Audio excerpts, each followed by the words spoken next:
Honduran President Xiomara Castro received Thursday the credentials of the ambassador of the Bolivarian Republic of Venezuela, Margot Godoy. Russia's defense ministry stressed it has documents and other evidence of Joe Biden's son, Hunter Biden's financial links with Ukrainian laboratories intended to create biological weapons. In several parts of Sri Lanka's capital, a curfew was imposed due to strong anti-government protests over energy and the economic crisis.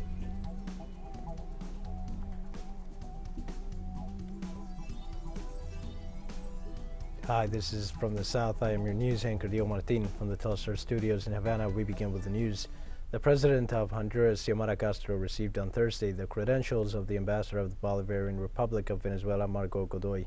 In this way, Honduras resumes diplomatic relations with the constitutional government of Venezuela presided by Nicolás Maduro.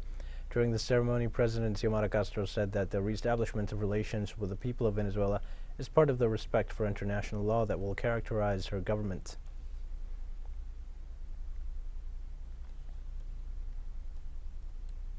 On Thursday, Brazil's former judge Sergio Moro dropped his presidential bid, a move that narrows the gap between far-right President Jair Bolsonaro and his leftist rival Luiz Inácio Lula da Silva.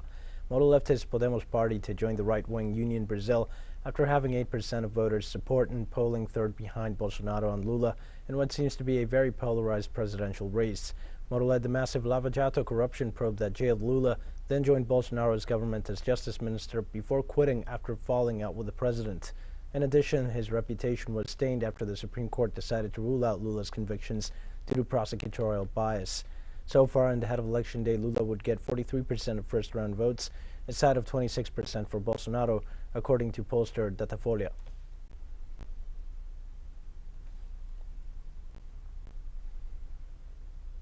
Hundreds of demonstrators from social organizations camped on a central avenue in Buenos Aires to demand an increase in subsidies and employment.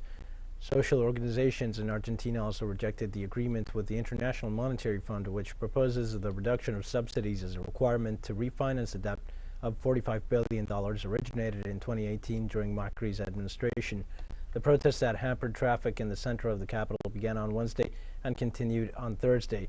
According to Gustavo Aguilera, an official from the Ministry of Social Development, after a meeting with protest leaders, declared they agreed to strengthen food policies and to set up work units to provide tools for cooperatives.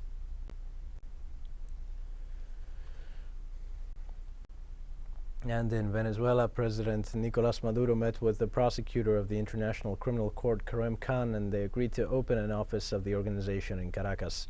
The meeting was held at the government palace in Caracas City, where authorities announced the opening of an office of that institution in the Caribbean nation with the purpose of advancing in the agreements established in the Memorandum of Understanding that both parties signed in November 2021. Maduro said that after several days of work, progress was made in the actions to be carried out to strengthen the policies for the protection of human rights in the country. The Venezuelan president also denounced that Venezuela has been the victim of a media campaign promoted by the United States to show a different reality from the one lived by most of the Venezuelan people.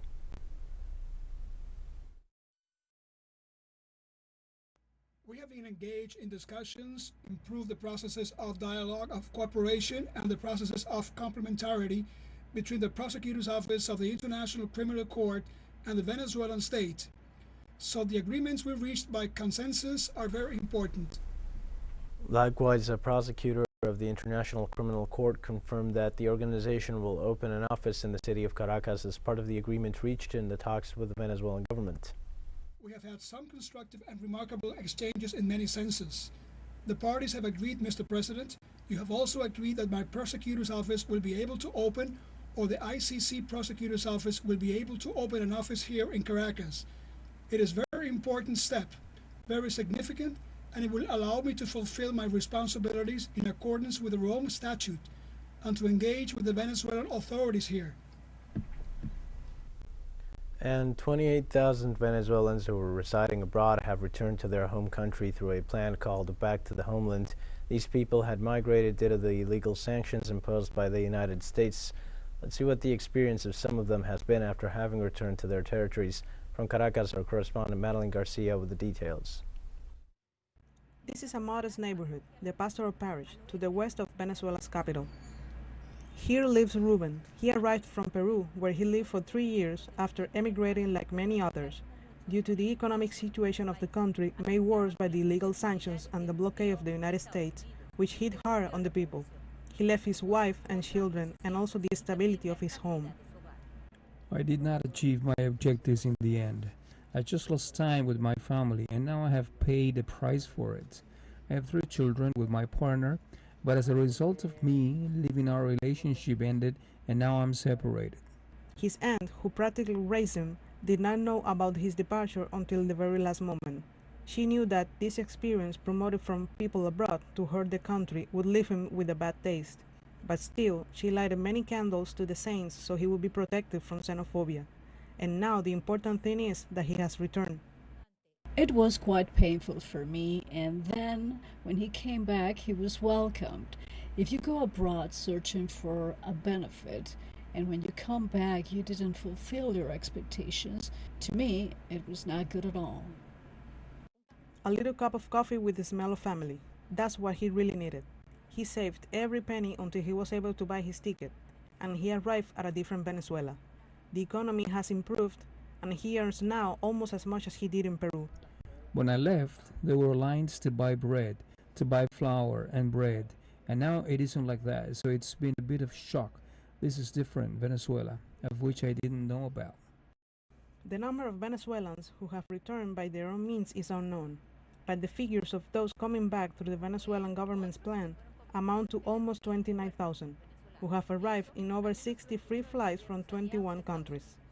In that sense, they also used us because it was not easy even to be illegal in the country. It was very expensive to get the right papers, and that's not the picture they painted us. You had to work very hard.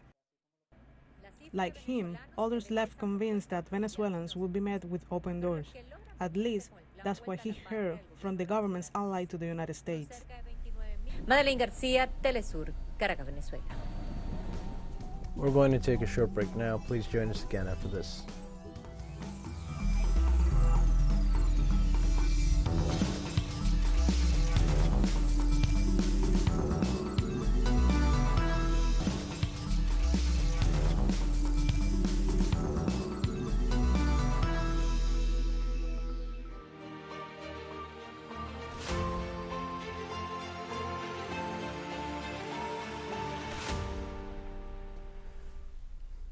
Hi and welcome back to From the South. Russia's defense ministry on Thursday released evidence that proved that Hunter Biden, the son of the United States President Joe Biden, is secretly financing Pentagon biolabs in Ukraine. According to Igor Kirillov, head of the Radiation, Chemical and Biological Defense Forces of the Russian Armed Forces, Hunter Biden's Rosemont Seneca Investment Fund financed the Pentagon's military biological program in Ukraine. Kirillov also alleged that the labs were part of the American pledge to study the natural immunity of the population to identify the most dangerous pathogen for people in the region. The fund has resources in the amount of at least $2.4 billion, and it has a close relationship with the main contractors of the U.S. military department, including Metabiota, which, along with Black & Veatch firm, is the main supplier of equipment for Pentagon biolabs around the world.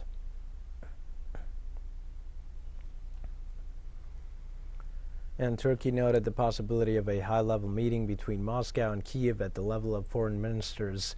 The foreign minister of Turkey, Mevlut Cavusoglu, informed that he is trying to bring together his Russian and Ukrainian counterparts in order to bring closer positions regarding the conflict between the two countries in the Donbass. In this sense, Cavusoglu expressed his support to the negotiations and thanked for the confidence granted to his country to act as a mediator. The last meeting between the foreign ministers of Moscow and Kiev since the beginning of the conflict took place on March 10th in the city of Antalya.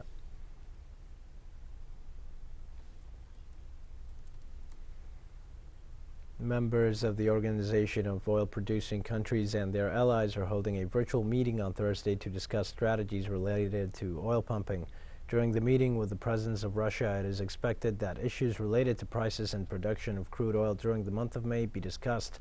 OPEC is scheduled to hold a ministerial meeting and is expected to reach an agreement to increase its production targets to some 432,000 barrels of oil per day.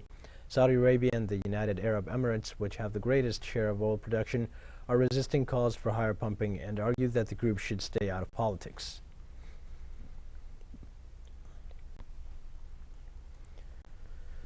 On Thursday, representatives of Indigenous nations of Canada spoke at a press conference after a 2-hour meeting with Pope Francis over the scandal of the Catholic Church's role in operating the majority of residential schools in Canada.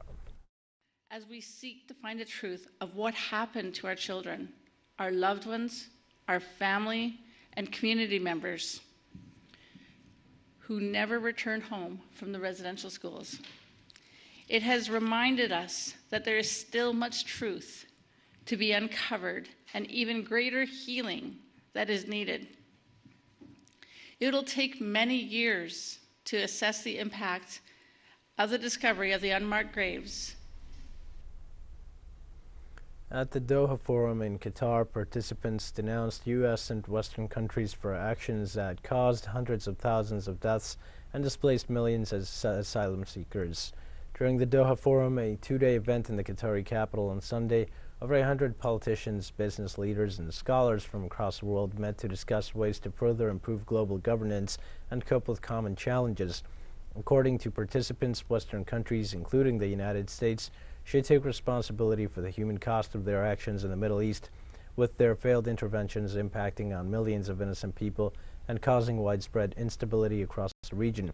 Current affairs analyst Ashraf Siddiqui also denounced Western media for taking distinctly different approaches towards the Ukrainian situation compared with their stance on the crises in the Middle East, exposing a striking level of double standards. Iraq, Syria, Libya, Yemen, nobody is talking about them. But something little happened in Europe. Everybody seems to be, which is unfortunate. Of course, it should not happen anywhere, in any corner of, they are all human beings. It should not happen anywhere. But they must realize that all these are also human beings, and in the same way.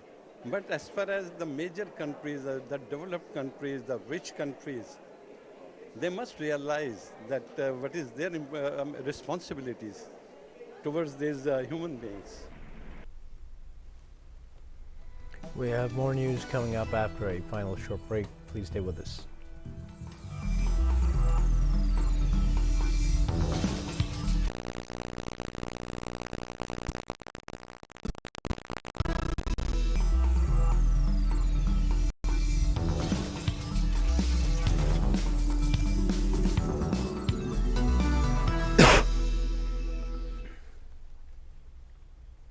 Hi and welcome back. A curfew has been imposed in several parts of Sri Lanka's capital due to anti-government protests over energy and economic crisis.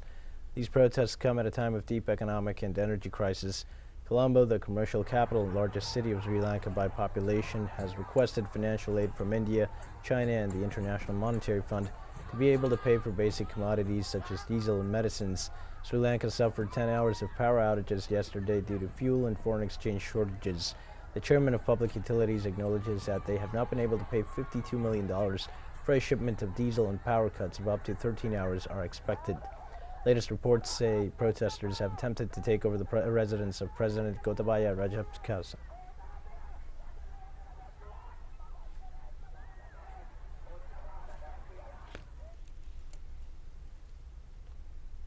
Angolan authorities announced the suspension of salaries of medical workers who were striking for 10 days for better working conditions. Nearly 6,000 doctors paralyzed their activities after 20 children died in a single day in a pediatric hospital in the capital, Luanda. According to the president of the Doctors Union, Adriano Manuel, the deaths were due to a shortage of medicines and medical equipment. In the midst of this situation, the government granted a 6% increase in basic salaries, which was considered insufficient by the health sector.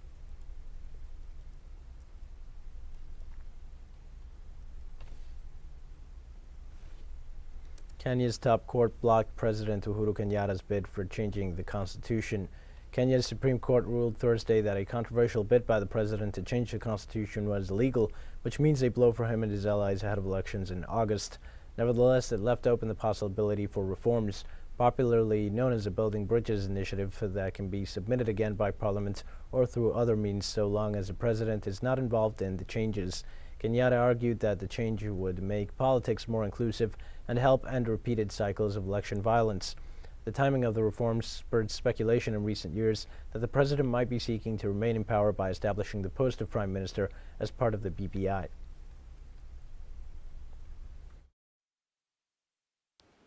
The second schedule of the Constitution of Kenya Amendment Bill 2020 is unconstitutional for being in breach of Article 10(2) and 87(7)(a) of the Constitution of Kenya 2020 for lack of public participation. Monumental, historic, because for two grounds, the Supreme Court has agreed with the High Court and the Court of Appeal that the BBI bill, initially promoted as the Constitution of Kenya 2020 Amendment Bill, is null and void.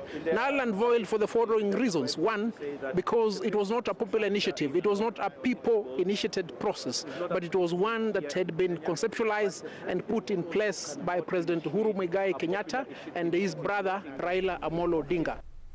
A Syrian-Russian cultural event was held Thursday in Damascus on the cooperation between the two allied nations to restore and preserve Syria's ancient archaeological monuments sabotaged by terrorist gangs.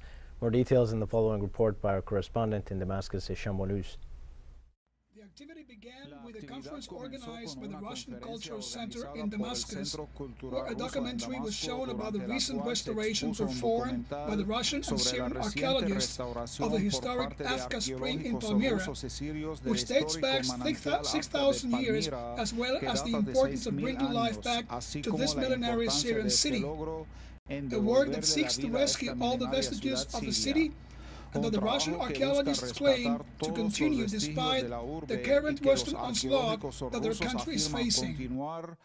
Palmyra is a very important archaeological site for us, and it represents a center of world culture and millenary history, which contributes to strengthening bilateral relations between Russia and Syria, and I believe that the current events in Ukraine would not affect these relations and would not affect the ongoing archaeological cooperation projects, which I believe, in addition to continue it, would become stronger and more extensive. Let's hope there will be a worldwide collaboration to help complete this joint Syrian-Russian effort to restore Palmyra, which is a historical site that belongs not only to the Syrians, who are struggling to preserve it, but is also part of the human civilization.